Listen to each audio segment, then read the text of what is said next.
des rares filles qui est sur le bord de tourner 50, qui dit candidement son âge. C'est partout là, sur Google, on le voit, j'ai 49 Tout ans. le monde le sait. Et j'ai adoré te dire, moi, je veux pas avoir l'air, c'est drôle parce que j'ai dit cette phrase-là cette année, moi aussi, puis j'ai fait yes! T'as dit, je veux pas avoir l'air jeune, je veux avoir l'air en forme, je veux pas avoir l'air fatigué. Ouais, c'est ça. Moi, c'est encore ça. Moi, tous les trucs que je pourrais avoir au visage ou peu importe, je parle toujours du visage parce que c'est ce qu'on voit. Mm-hmm. Ben moi, pas tant. Moi, je fais nettoyer ma peau pour qu'elle ait l'air en forme, qu'elle ait l'air bien hydratée, tout ça. Mais moi, ce que je veux avoir l'air, c'est en forme, pas jeune, parce que j'aurai jamais l'air jeune. Je veux pas avoir l'air jeune comme mes filles. C'est pas mon but dans la vie, c'est pas ça. Mais au moins, pas me faire dire le matin quand je rencontre quelqu'un, mon Dieu, que t'as l'air fatigué. Tu sais, parce que oui, on est fatigué des fois. Oui, puis nous autres, des fois, on est sur la route, puis on dort à peu près pas en 4 jours. Du jeudi au dimanche, on fait des spectacles et tout ça. Clairement, il y a des jours où j'ai l'air fatiguée, là. C'est normal. Mais au moins, je veux avoir l'air d'une fille saine. Puis je veux que le bonheur que je vis dans ma vie actuelle, je suis très bien, ben je veux que ça se voit. Mais dans ma face aussi. Je veux que j'ai l'air de ce que je suis en dedans. C'est important pour moi. As-tu l'impression que plus on est heureux en dedans, plus on embellit? Tellement. Moi, je regarde des photos de moi quand j'étais jeune, là. J'étais coincée, j'étais angoissée, j'étais stressée, j'étais pas bien, j'étais pas heureuse.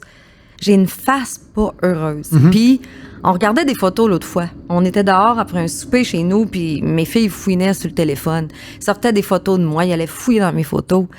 Ils sont tombés sur des photos de moi quand j'étais ado, après ça, des photos de moi dans ma vie jeune adulte, là, quand j'ai eu ma première fille, tout ça. Puis elle me disait, « Oh mon Dieu, maman, on dirait jamais que tu souris pour vrai. On dirait que tu souriais forcé.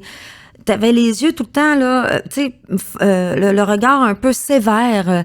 Pourquoi t'étais comme ça? Ben, parce que j'étais de même en dedans. Fait que même quand je souriais de force, comme en dedans. Pareil. Moi, j'ai remarqué que l'humeur intérieure a même un impact sur le teint, la couleur de la peau. Tellement. Parce que moi, je suis une femme ménopausée. C'est l'enfer. Il y a des journées que tu te lèves, t'as un teint vert. Il y a des journées, t'as un beau teint, t'as les yeux... On dirait que t'es réveillé déjà avant de te réveiller. Il y a des journées, tu pourrais faire tout ce que tu veux, ça se passera jamais. T'es terne, tes yeux enflés, t'as le visage tout bouffi. Le cou, on dirait que t'as pris 5 livres en dormant. C'est l'enfer, la ménopause. Puis ces journées-là, tu te sens même en dedans. Je me sens yark en dedans, puis il y a rien à faire, là. Tout m'énerve, puis je le dis à ma famille. Là, écoutez-moi pas, je m'énerve moi-même. Je me tape ses nerfs, là, moi-même, juste à respirer. Donc, évidemment, tout ce qui se passe autour de moi m'énerve. Mais ça se ressent. Puis, il y a des journées que je dois essayer des vêtements pour mon émission, pour tourner quelque chose. Puis ces journées-là, j'essaye rien parce que c'est sûr que ça Tout va être là. Ça va être horrible, je vais m'haïr, c'est l'enfer, je veux pas me voir. Bon, ben c'est ça. Fait que l'intérieur, oui, est en lien direct avec ce qui se passe, ce qu'on dégage en tout cas de l'extérieur, je pense.